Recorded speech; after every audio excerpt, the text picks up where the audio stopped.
Thank you very much for tuning in. This is Dr. Sean Yoder, and today we're doing EC 202 Macroeconomics, and we're doing Chapter 4. Today we're going to take the supply and demand ideas that we talked about last time. We're going to talk about some special cases of them, and then we're going to build the analytic tools we need to metric efficiency, to figure out whether something is more or less efficient. So here we go. Back when we talked about Chapter 2, we had three basic questions every society had to answer. What gets made, how do you make it, and who gets what's made? Now, we argued that price answers all these questions. Price answers that third question, who gets what, through a system called price rationing. And the idea works something like this. If you value and are willing to pay the price of a good, you get it, even if you value it for more. And if you don't value it at that price, you don't. If there's a shortage, price tends to go up in a market system, and it will go up enough so that there's only enough buyers for the number that's for sale. Now, please note, we're totally ignoring any equity concerns. Just because price is answering the third question of who gets what, doesn't mean it's fair, doesn't mean you have to like it, doesn't mean it supports economic growth or stability. All we're observing is that price automatically answers the question. Here's an example. We start at point C right here. Here's our demand curve. On the x-axis, millions of metric tons of wheat. And on the y-axis, we have the price of a metric ton of wheat. So in the spring of 2010, we had this supply curve, and we start at point C. At the spring of 2010, the equilibrium price was $160 per metric ton, and 60 million metric tons of wheat were going to go out. Now, in the summer of 2010, there were fires that destroyed a bunch of the wheat crop. As a result, a bunch of farmers left the market. They went out of business. So, as you remember from micro, if the number of suppliers goes down, then here we go. Supply curve shifts to the left. Now, at the price of $160, quantity supplied is here at 35 million. Quantity demanded is still over here at 60. That's a shortage. Quantity supplied is less than quantity demanded. Hence, we've got a problem. So what happens when there's a shortage in a market system? Price goes up. And it did. All the way up to B. So the new price is $247, and the new equilibrium quantity is 40 million metric tons of wheat. Now, there's two important things I want you to observe here. First order of business, this increase in price, this additional $87, it's over 50%. This increase in price led to additional supply being brought online, this amount, or more accurately, an extra 5 million metric tons of wheat. However, it didn't get all the way back to where we were at 60 million metric tons, which means there's going to have to be some rationing.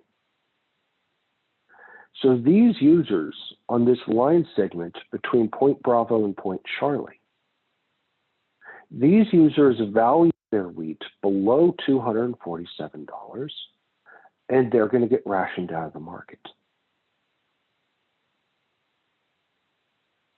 Now, if you had bought your wheat down here at 160 and someone's offering you 247 for it, you're going to think long and hard about selling that.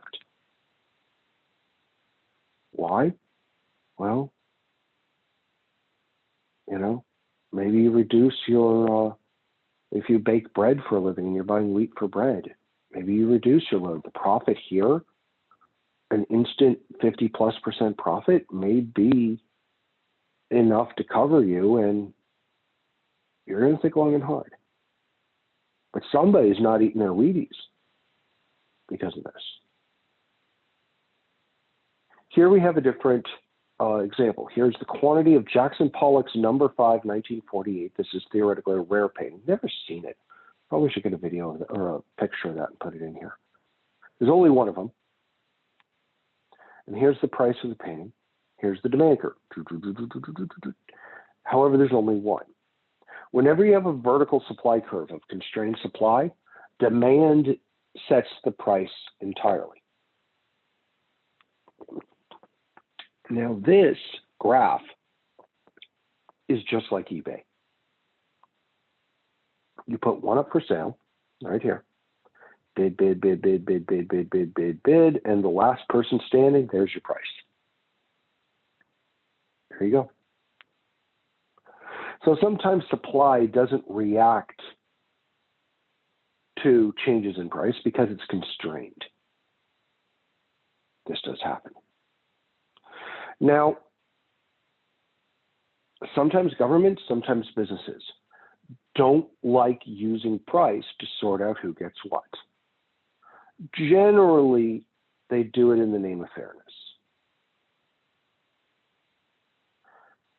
However, whenever you tinker with price or short-circuit price, a couple things are pretty obvious. Number one, if you do so, you get it's more difficult than you really would think at the beginning. And number two, you get some unintended consequences. More on number two in a minute.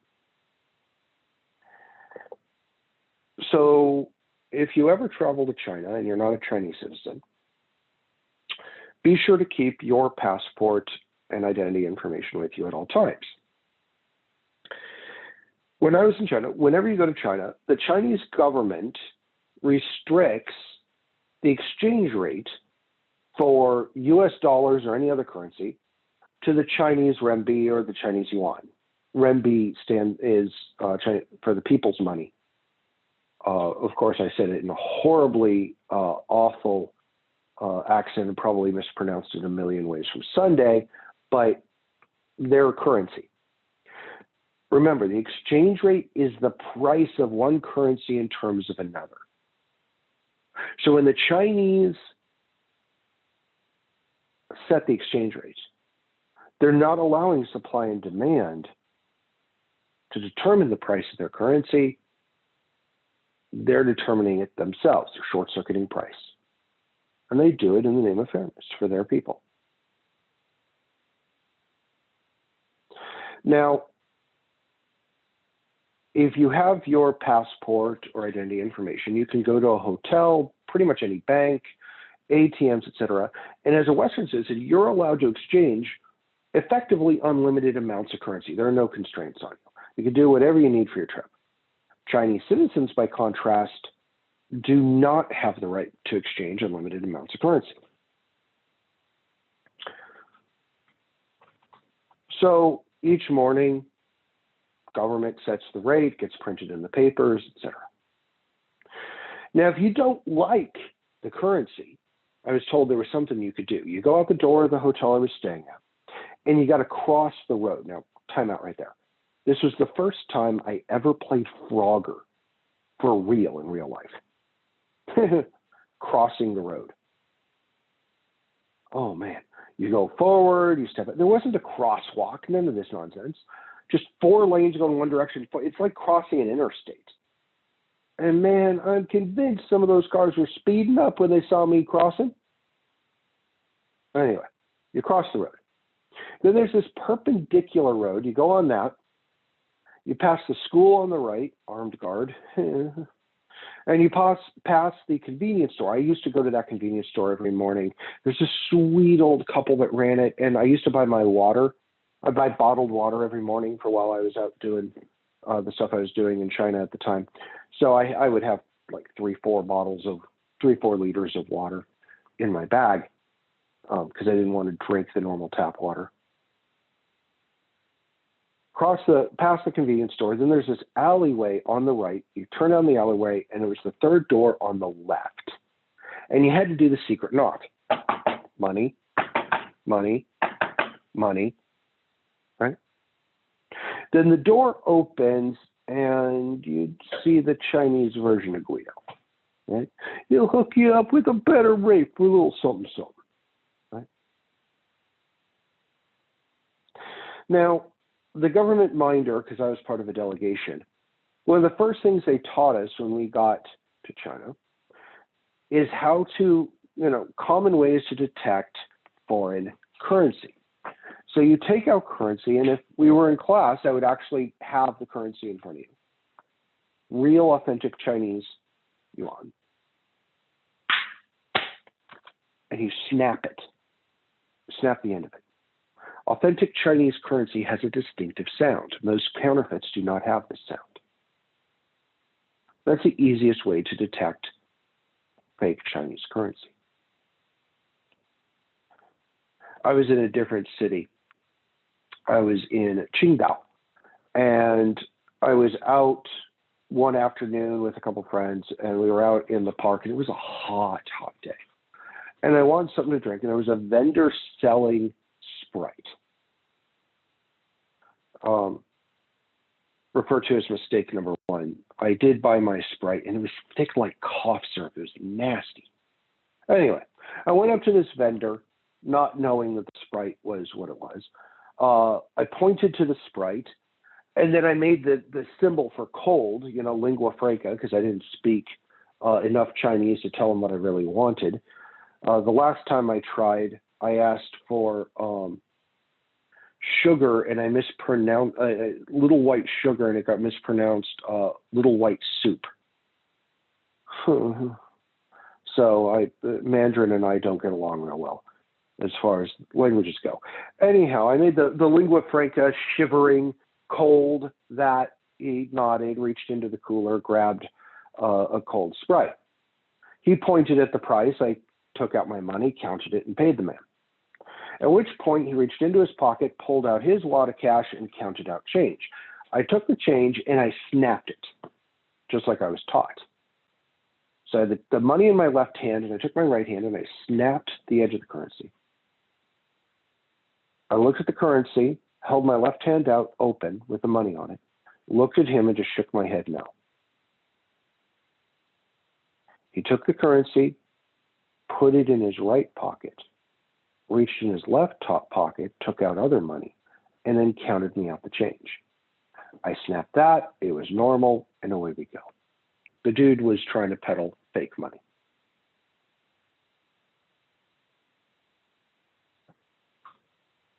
Counterfeiting is such a problem. A friend of mine runs a coffee shop in China, chain of them. And he has to actually train his employees how to spot fake money. It's such a pervasive problem in China that there is a separate currency police, literally. But Dr. Yoder, how do you know that they're the currency police? Well, when you see one of them, it has currency police written not only in Chinese characters, but also in English on their uniform, and there's a lot of them. For a country the size and with as many people as China, with the trying to enforce the exchange rate and deal with the currency issues. Why is there so much counterfeiting? Because of the exchange rate. There's loads of counterfeit currency all over the place, even counterfeit US dollars, all over the place there. There are more Chinese currency police than there are members of the United States Marine Corps.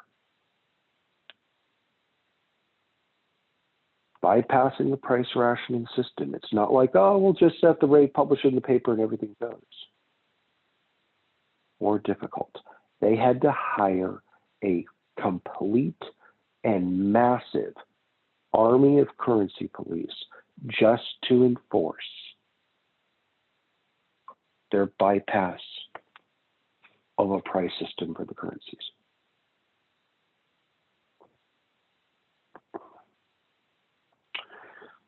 So whenever you bypass, there's a couple ways of doing it. One is a price ceiling.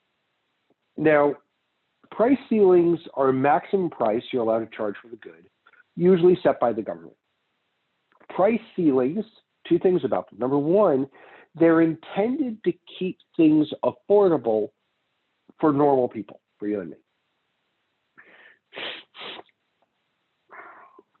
However, for a price ceiling to be binding or effective, in order for it to have an economic impact, this maximum price has to be below the equilibrium price. Otherwise, whatever the market equilibrium is going to prevail.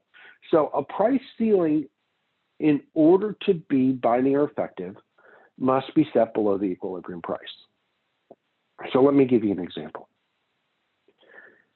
Here in the United States, and in many countries around the world, if you ever stay in a hotel, you'll see one of these on the back of the door.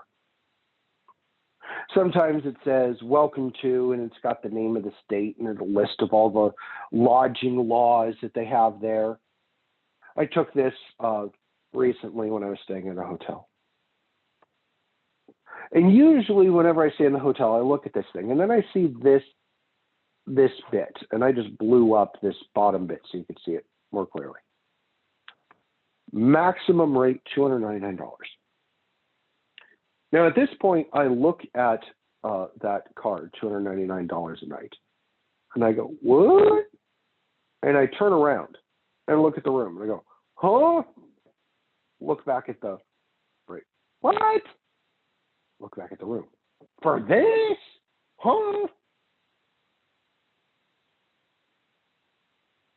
What that is, this is the price ceiling. Many states have put anti-gouging laws. The idea goes something like this. In the time of an emergency, or something is going on, hotels are not allowed to charge whatever they want. They have to charge, quote unquote, their normal rates. Yeah, $299 a night is normal. If they raise their rates above that, it's illegal, and you're supposed to call the government and file a complaint. So think about Hurricane Katrina when it hit. For those of you who don't know, there was a major Category 5 hurricane that pretty well destroyed the city of Los Angeles. The levees broke in the city, the entire city flooded, loads of people had to evacuate, and so many people evacuated, all the hotels from New Orleans pretty much to Houston, including Baton Rouge, and then all the way up into Mississippi, they all were full. They were full up. It was so bad, there was no place to even put relief workers and search teams. They had to bring in cruise ships. FEMA actually rented out cruise ships in order to put a cruise ship so that there were places for people to go. That kind of idea. That's a price ceiling. Now, whenever the price ceiling is binding, whenever the price ceiling comes into effect, price no longer answers the question of who gets what. Something else has to answer that question. So I'm about to tell you a story. It's an old story from the 1970s about what happens in that instance. Now I'm going to adjust the prices to kind of a modern equivalent so you don't get caught up in it. In the 1970s, OPEC, which is a collection of countries that produce oil and export, in the 1970s, they were far more powerful than they are today. And they decided they did not like the United States, largely due to the Vietnam War at the time. Now, the Congress the Congress was as bright as ever. And so they passed a law. And it said, the maximum price in the United States that you can pay for a gallon of gasoline is $10 a gallon. Yeah, I know it says 57. Remember, I'm adjusting the prices. $10 a gallon. Now, have any of you paid $10 a gallon lately? I haven't. Current price is between $2.50 and $3.50. It seems to bounce around in there for me. Now, when the OPEC embargo hit, they refused to sell oil to the United States. When the oil gets to the United States, it goes through a refining process at a refinery. Chemicals are added, stuff gets diluted, and it gets changed into the gasoline that then goes to the pumps. No oil, no gasoline. Now, the Congress of the United States ran for re-election on this law. Congressperson talking to their constituents. You should vote for me because I know you need your car, you need your gasoline to get to work and to get your kids to school and to live your life, to get to the grocery store. I'm looking out for you. Yeah, it's $10 a gallon, and I know that's high, but I'm not going to let it. If there's an emergency, I'm not going to let those evil oil companies shake every last penny out of you and those foreigners steal all of your money just because they don't like us.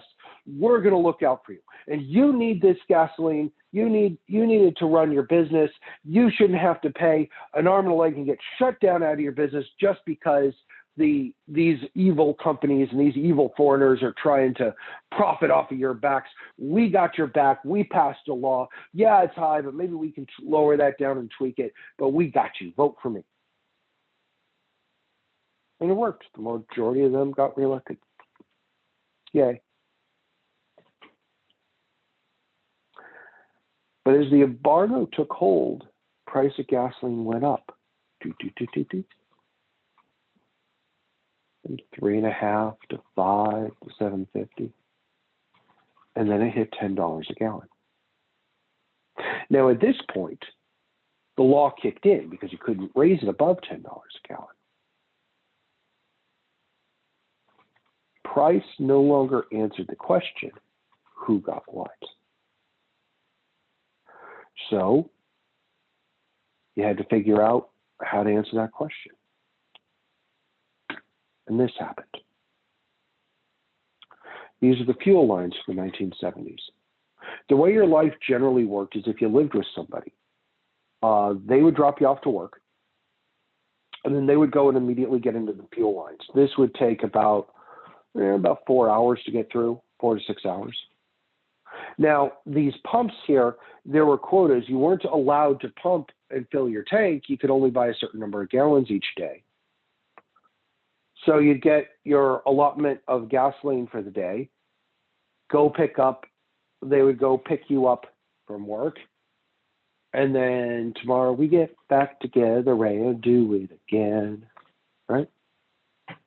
Doesn't that look like a fun Friday night? Hey, let's all go. Instead of, how you used to drag, the old stories of drag racing down Main Street in small town America. It's like, no, let's all go get in the fuel lines. We'll have a great time. We'll party hardy until we can get some gas. I mean, seriously. Ugh. If price doesn't answer the question, quantity demanded, the number of people needing gasoline at the price exceeds quantity supplied. Here you go.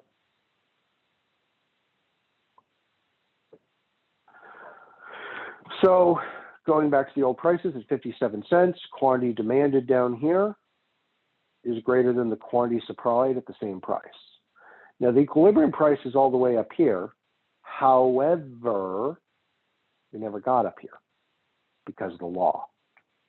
So this shortage has to be figured out one way or the other. There's only going to be this amount of gasoline for sale.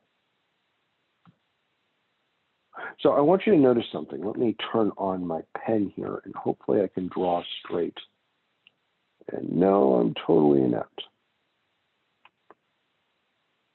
Imagine that's a straight line.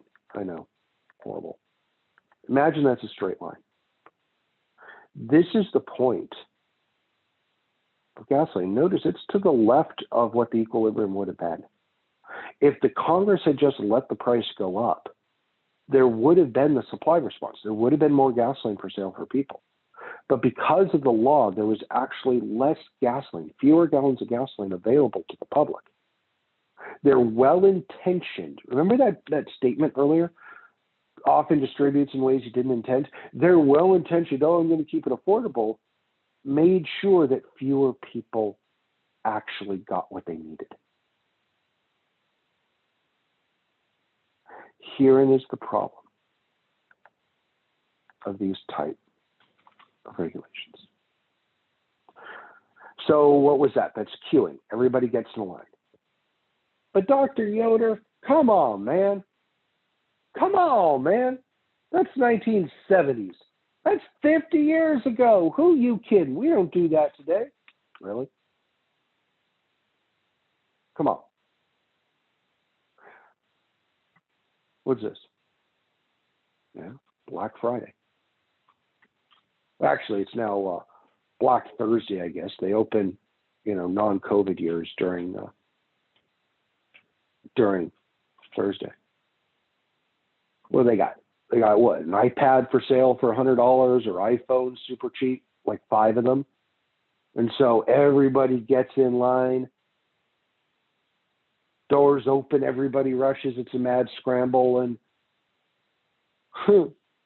yeah, I like going, you know how at Walmart or at Target and these kind of places, they have the little cafeteria area where you can get something to eat and sit down. I like to go get occasionally some popcorn or something to drink and just sit and watch all the shoppers. It's like a live show of Jerry Springer. It's the worst of all humanity. Fighting, people trampled, an elbow here, a jab there, a right hook occasionally. Somebody turns around and ignores their basket. Somebody steals something out of their basket and then gets away with it. It's the worst of all humanity right there. At least I used to think that. There you go. Everybody's in the queue. So there's also this one, favored customers. Favorite customers works like this. So I travel a lot, at least I used to, and this is from my hotel stay club when you stay in the hotel chain. So if you're a member, you get these benefits, and then once you stay a certain amount, you get the silver tier and the gold tier. I actually had the diamond tier. Oh my goodness, this was nice. This was really nice. So the best feature was this thing, the 48-hour room guarantee. And it worked like this. You're trying to book into a hotel, but it's sold out. You can't get in. You take out your card, you call the special number in the back. Hello, hotel, blah, blah, blah. How can I help you? Hi, this is Dr. Yoder. My number is da. Oh, Dr. Yoder, so wonderful to hear from you. Realize I've never talked to this person a day in my life. So wonderful to hear from you again. What can we do for you? Oh, yeah, I'm trying to book a hotel, blah, blah, blah, blah, on these following dates, and I can't seem to make my reservation. Is there anything you can help me out? Oh, don't worry, Dr. Yoder. We'll get you taken care of. Let's see what's going on. Click, click, click, click, click, click, click, click. Oh, click, click, click, click. I see what's going on. Don't worry, Dr. Yoder. We always have room for you. What kind of room would you like? Well, I'd like da-da-da-da with a view of this. I'd like this side of the hotel, overviewing the mountains, and then, okay, Dr. Yoder, click, click, click, click, click, click, click. Very good. Dr. Yoder, we have you confirmed in your chosen room. Here's your rate per night. You're all confirmed and set to go. We look forward to seeing you on the date you said. Okay, thank you much. Click. Now, at this point, the hotel picks up the phone. Hello. Hi, this is hotel blah, blah, blah. I'm looking for so-and-so. Oh, yeah, that's me. What can I do for you? Unfortunately, I'm sorry to tell you this. Unfortunately, we see you're booked to stay at our hotel, but we ended up being overbooked. and we just want to let you know we're not going to be able to accommodate you on the dates that you had booked. We'd be glad to give you a super discounted rate on our sister property 50 miles away if that would work for you. Oh, no, that's not going to work? Okay. Well, sorry about that. We just want to let you know so you didn't show up and have an unpleasant thing when you got there. So hope we can take care of you sometime in the future. Okay, thanks. Bye-bye. Click. Right? So if you ever get one of those calls from the hotel that, if you ever get one of those calls that says you're getting kicked out, on behalf of the person who kicked you out, sorry, not sorry. So let's see. When was this fun? Super Bowl Sunday. Yep, that was rocking. New Year's Eve, Times Square. So you didn't have to be with the masses. You could just watch it from your, yeah, that was pretty good.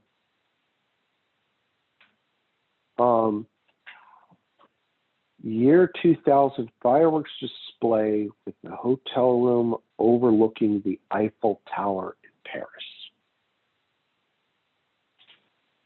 How about a couple years ago, the eclipse, the Oregon eclipse? Everything was sold out then? Yeah. So what is the hotel chain doing? They're saying, oh, we do loads of business with you. We can't really afford to piss you off. This person, we don't know them from anybody. If we lose them, okay, fine. But we, right, favorite customers.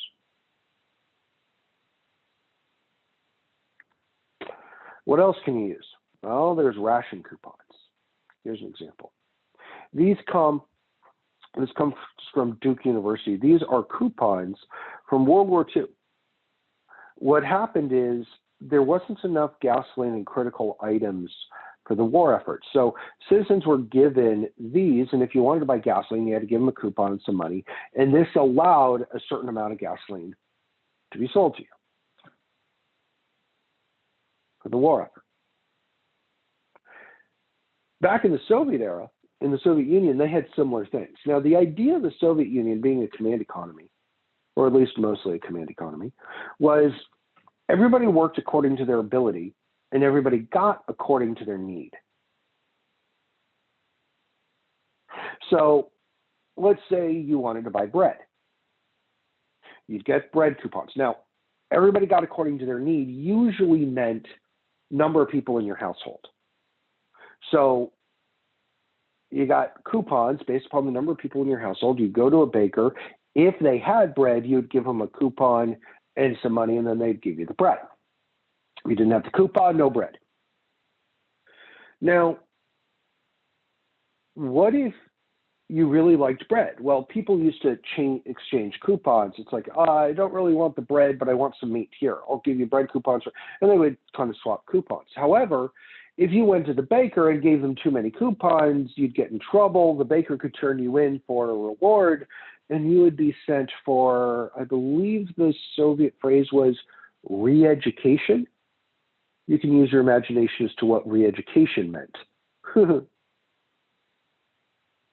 So you ended up having to go to different bakers all the way around town and use one coupon here, one coupon there, so that nobody kind of caught you. But notice the system. Could you work harder in order to get more stuff? No, you needed coupons, ration coupons. Price wasn't sorting it out. It was done manually. So if working didn't get you more stuff, what did? Well, everybody got according to their need. So if you want more stuff, you need more need. And need was determined by the number of people in your family. So they got about making more need. Question. Was it really the intent of the Soviet planners to trigger a baby boom in the Soviet Union? I'd argue no. The infant baby didn't eat a whole lot of bread, but the infant baby got a bread coupon. And that's how the bread coupon works. Now, whenever an alternative rationing system is used, almost inevitably a black market will form. Now, my students tend to be really upstanding citizens, right? And before Oregon partly legalized recreational marijuana, it's not fully legalized because there's federal laws, but before Oregon partly legalized recreational marijuana, nobody knew of any way to get recreational marijuana ahead of that, right?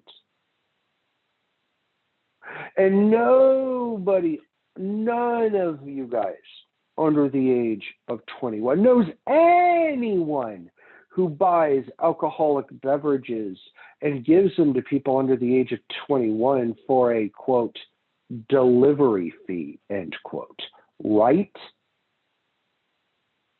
So clearly, the illegal sale of recreational marijuana before it was partially legalized by the state of Oregon, and the sale of alcoholic beverages to underage people, those examples will be totally lost on you. So I can't use those examples to explain what a black market is.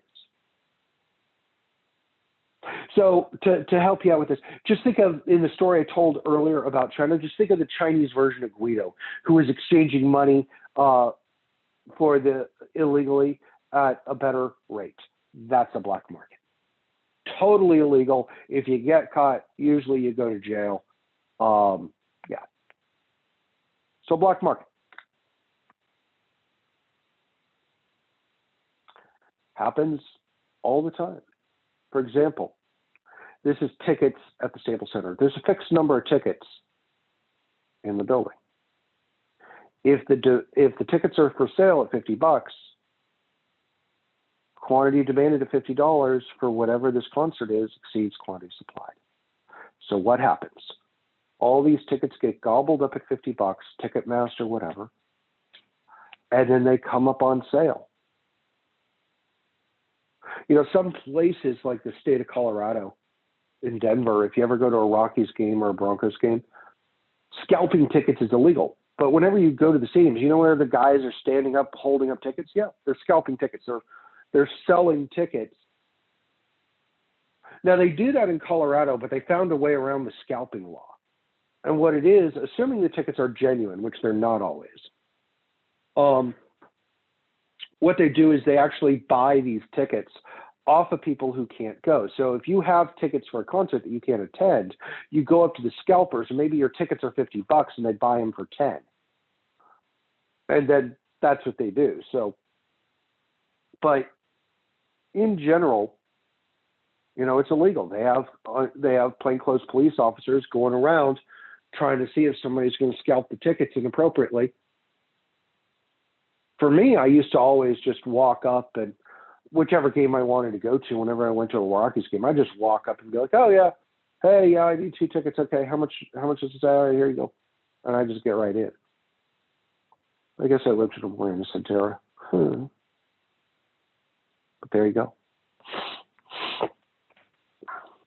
Whenever quantity demanded exceeds quantity supplied, price tends to go up. If there's a law that holds it down, black market kicks in. Other rationing systems kick in.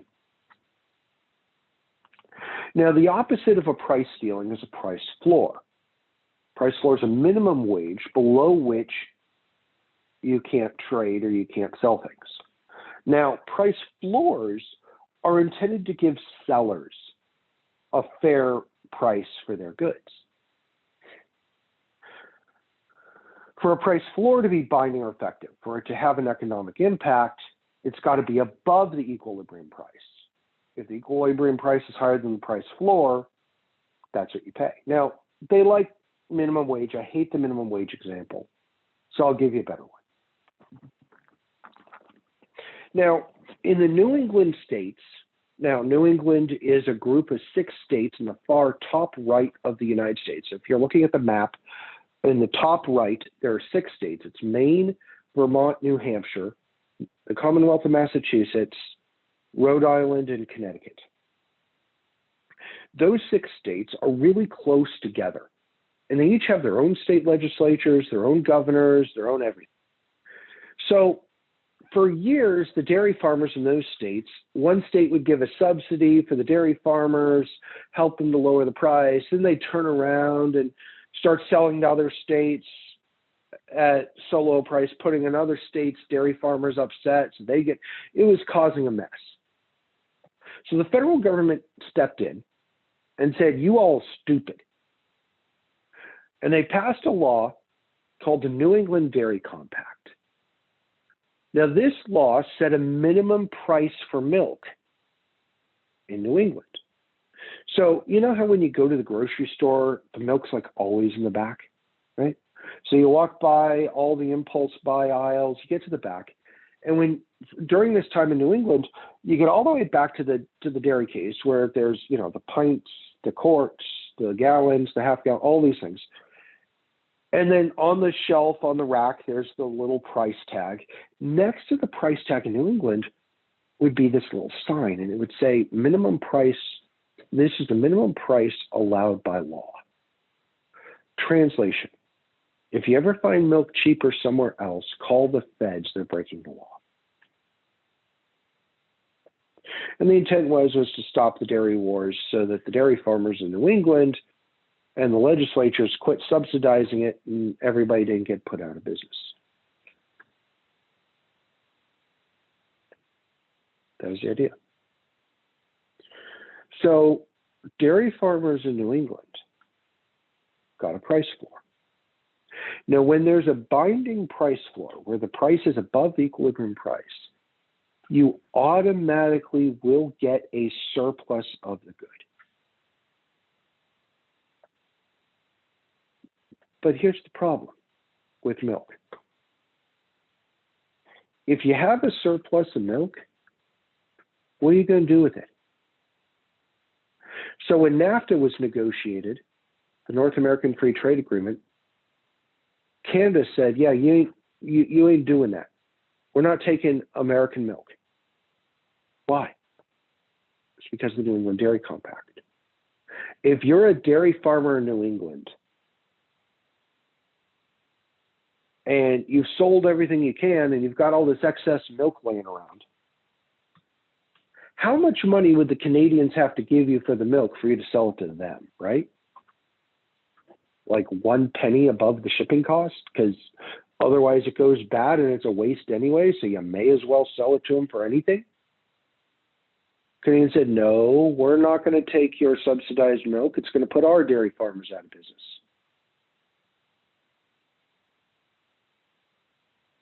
So every year at around Christmas time, there was a news story like this. TV would show dairy farmers taking loads and loads of milk out to the ocean and dumping it into the ocean. And every single parent would cry.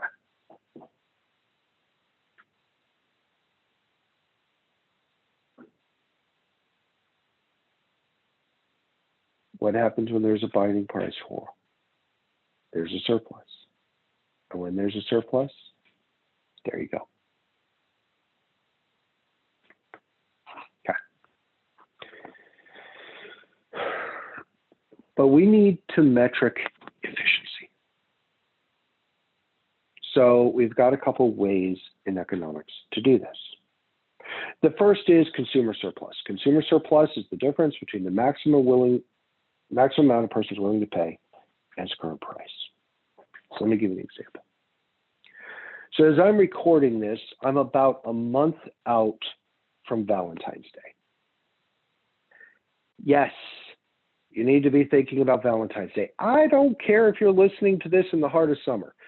You need to be planning for Valentine's Day. But Dr. Yoder, I don't even have a significant other. Why should I be? Just plan for it, okay? If by some miracle you happen to get somebody, you'll be glad you planned some money and saved aside. So imagine Valentine's Day is coming up, and you are really keen on this person, and you have figured out the perfect gift for them. You know how when you give gifts like at Christmas or birthdays or whatnot, there's like a good gift or, oh yeah, they'll like this, haha.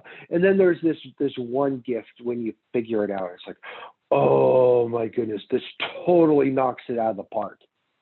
They're going to be just enthralled. Yeah, that kind of gift. However, this gift costs you $1,000. Holy tamales. Now let's be honest.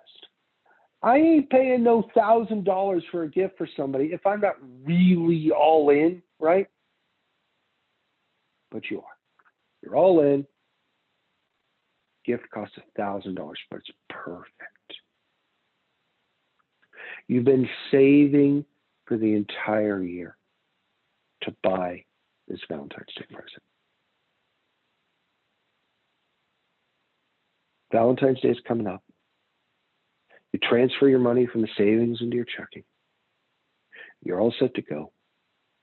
You get to the store, you walk in, you get the item, you go to the checkout counter to the till, and they scan the item and you hear, deep.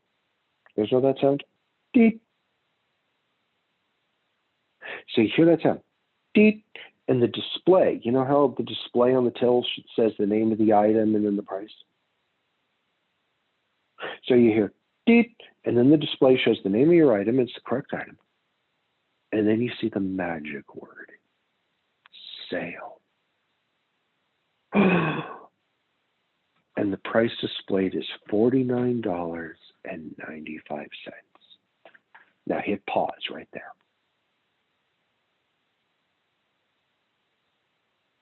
You were willing to pay, you were prepared to pay $1,000. And you got it for $49.95. Now, at this exact second in my mind, I have several things going on. The first is there something wrong? Is there a new thing coming out? Did I mess this up somehow? Because let's be clear. If I just assume I messed it up somehow, I'm usually right. Did I mess this up somehow? You know, I look at the name, I look at that. No, that's actually the right one, right? The second emotion I have is, ooh, they must have made a mistake somewhere. I better buy this and get the hell out of here before they figure it out. But once those two things have kind of passed, the last thing, which is what sticks with me, is a party. I may look cool and collected, but I am having a freaking party in my head, right? I've been saving. I got $1,000 ready to buy this thing, and it only cost me $49.95. Oh yeah, right? You know, in my mind, I'm going shopping with the $950. I can now over $950. I can now go and spend, and I'm kind of mentally shopping. What is consumer surplus? It's the size of the party going off in your head. The difference between what you're willing to pay and its price. So let's nerd this up, because after all, I'm a nerd and I got to nerd everything up. Here we go. We're selling hamburgers at $2.50. Here's our demand curve. Now, the first set of people, this is A right here, they value their hamburgers at $5 a burger. Man, that's George Foreman. If you don't know, George Foreman was a boxer. He was a good boxer, too. And man, he loved hamburgers. Ain't nobody value their burgers more than George Foreman. Not a thing. George Foreman loves his burgers so much, they put his name on the grill that makes the burgers. Seriously, look it up. It's called the George Foreman Grill. It's a thing. George Foreman values his burgers at $5. See that right here? $5. Only had to pay $2.50. Party! Next person comes down the road. They're right here. They value their burgers at $4.50. Not as much as George. Ain't nobody value their burgers more than George. They value their burgers at $4.50, but they only had to pay $2.50. Party! Smaller party, but still a party. And then C comes along. They value their burgers at $4. Only had to pay $2.50.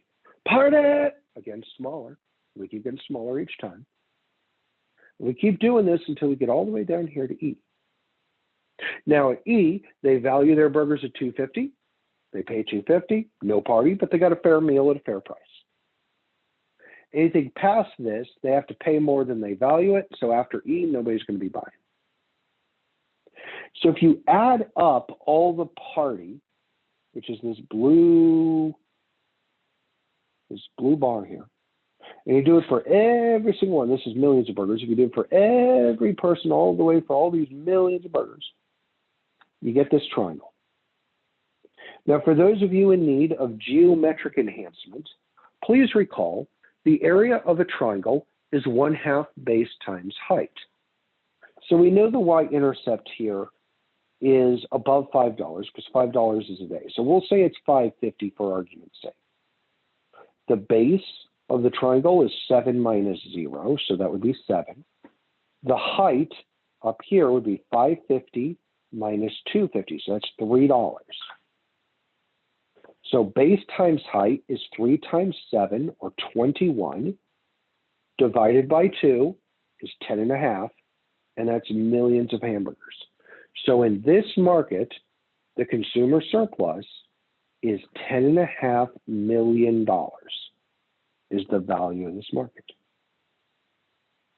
Right there. That is the consumer surplus from this hamburger market, $10.5 million. For those of you with calculus, this is not required for your exam, but if you have calculus skills, straight lines do not occur in nature. How do you do it?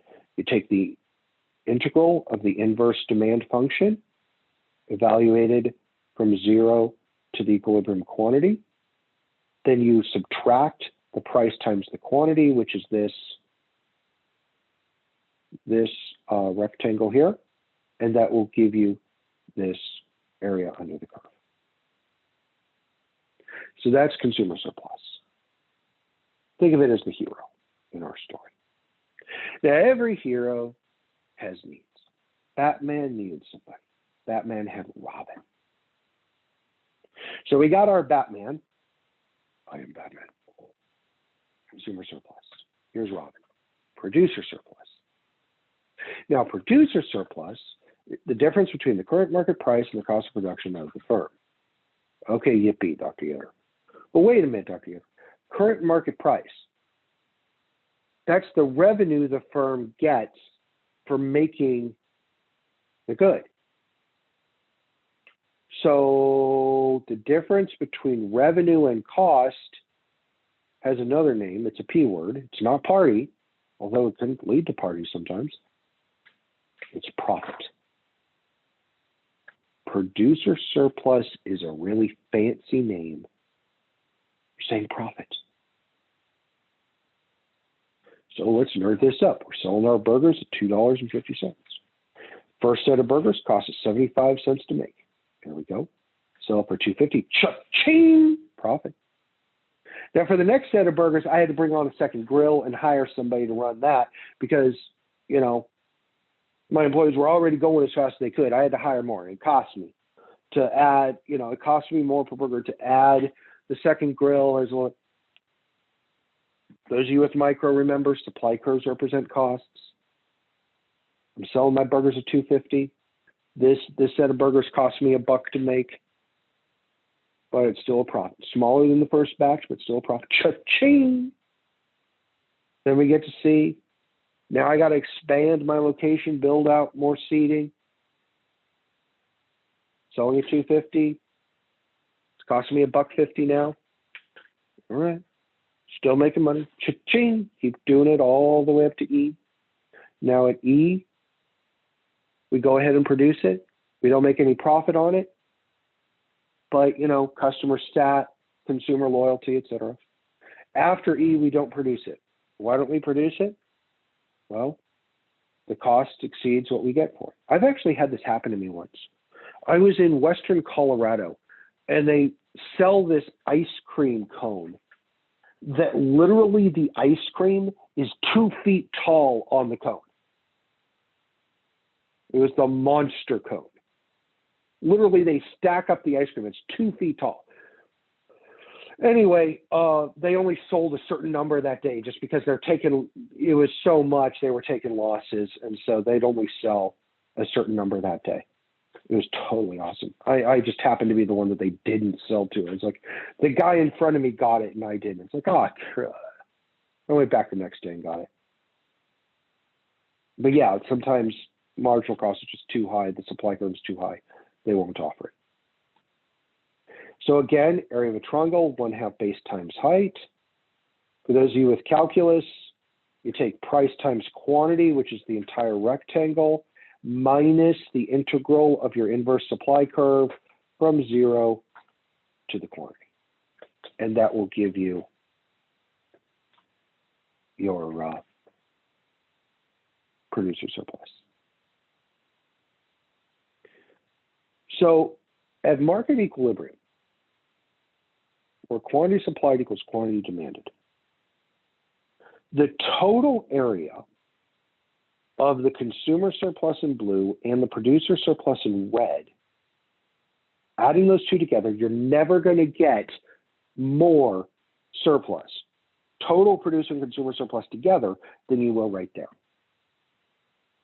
Now, I can make consumer surplus bigger, but I'm going to lose something in the process. I can make producer surplus bigger, but I'm going to have to steal from the consumers, and I'm going to lose something in the process. But if you add them together, the total amount of efficiency in this market, you're never going to be better than you are here at equilibrium. Okay, so for our action adventure section of this lecture, we have Batman. We have Batman, consumer surplus. We have the sidekick Robin, producer surplus. Now we're going to need what every action adventure movie needs, the villain, deadweight loss. Deadweight loss is the loss of producer and or, you should put or in here, consumer surplus from either underproduction or overproduction. So think back to question 1 that we had in chapter 2. What do you make? If you make too little of it, deadweight loss. If you make too much of it, deadweight loss. Total loss of producer and or consumer surplus. Sometimes it's one, sometimes you lose the other, oftentimes you lose both. Depends on the market itself. But this is from under or overproduction. Here's an example. Let's say the market was restricted to 4 million burgers and the price was still $2.50. This triangle, Alpha Bravo Charlie, is the deadweight loss because the benefits to society of producing it exceeds all the costs, including opportunity costs of producing it. Now, this top triangle here is lost consumer surplus. The bottom triangle is lost producer surplus. Now, if the price, let's say the producer, this was a monopoly, right? So the producer didn't have to worry about competition, so they went from 7 to 4. They could get away with charging $3.75 to the consumer. That would turn this rectangle here, I'm highlighting, what is that, pink? Reddish pink, I guess? They would add that to producer surplus. So one job in economics is you literally find the size of this rectangle, then you find the size of this triangle, and as long as the rectangle is bigger than the triangle, there's a possible case for antitrust, and you testify in a court of law as that the rectangle is bigger than the triangle. And they pay you loads of money to do that. Now, if it was a monopoly and this rectangle turned pink to producer surplus, consumer surplus would just be this small little triangle up here. But this is deadweight loss from underproduction. When it's overproduction, like over here, it's less clear who pays. The way you value efficiency is you add up consumer surplus and producer surplus here. But then you have to back out this bit where the costs exceed the benefits. That has to be taken away. Now, who could pay this? Well, consumers might pay this. Consumers might be forced to pay this price up at B, required by law to buy it. Think car insurance, even though they may not get the benefit for it. Producers might be paying it. They might be forced to produce it and take it at a loss, even though it is a loss for those units in some cases. Or the government might be subsidizing the production, right? Could be subsidizing the production and making a deadweight loss from overproduction. Not all subsidies generate deadweight losses, but you could. Deadweight losses come from over or underproduction. So what causes market failure? What causes the deadweight loss? Monopoly or imperfect competition can do it. Taxes and subsidies that aren't proper. I'll be honest with you guys, pretty much with a very few exceptions, taxes generate deadweight losses. Taxes generate deadweight losses. But you need taxes to make society function. You got to pay for the government to function, property rights, courts, etc. So there's an entire discipline of economics of how do you, of taxation and public economics, how do you tax in such a way that minimizes the deadweight losses? Those of you who had me for EC 201, externalities can lead to deadweight losses. But realize, while not a market failure exactly, price floors and ceilings can do the same thing and generate a deadweight loss. For example, tariffs. These have been in the news recently. Tariffs are a tax on imports. So what happens? Well, us academics, we've been looking at what the effect of the recent tariffs were. So three researchers, Federal Reserve Bank in New York, this is the central bank. New York's a special Federal Reserve. You'll learn more about that later in the class. Princeton and Columbia Universities, these are Ivy League schools. NBER, National Bureau of Economic Research. These are the people who declare recessions. Recessions are not declared by the US government, they're declared by NBER. These three, back in March 2019, were looking at the effect of the taxes. Using standard economic methods, we find the full incidence of the tariff falls on domestic consumers. Translation. The tax, the tariff, is not paid by foreigners.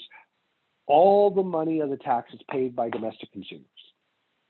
With an deduction in US real income of $1.4 billion a month. That's your deadweight loss. $1.4 billion a month. So I'm going to grab my iPhone quickly. All right, let's unlock it. There we go. I'm going to grab my calculator.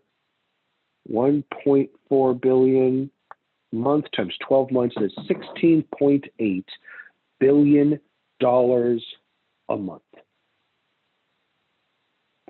What could you do with an extra $16.8 billion a year? What could you do with an extra $16.8 billion?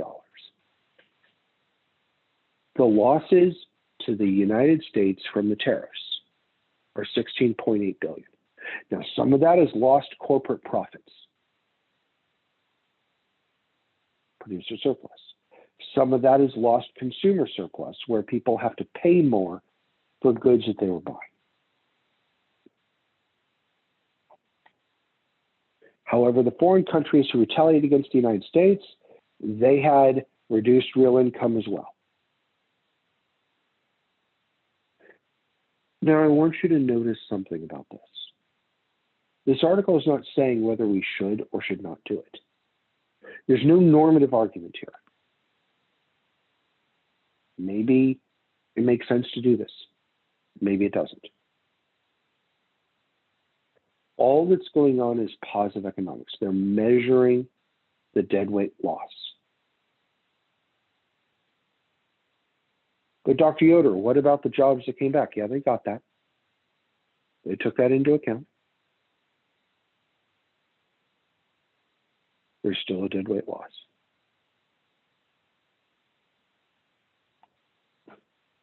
but this is how economists measure deadweight loss. Where did this $1.4 billion a month come from? It came from the deadweight loss calculation I just showed you. Admittedly, what I showed you is a little simplistic, but that's what happened. So thank you very much for listening. I appreciate you. If you have any questions, please feel free to give me a call, stop by office hours, want to get you sorted. Have a good day.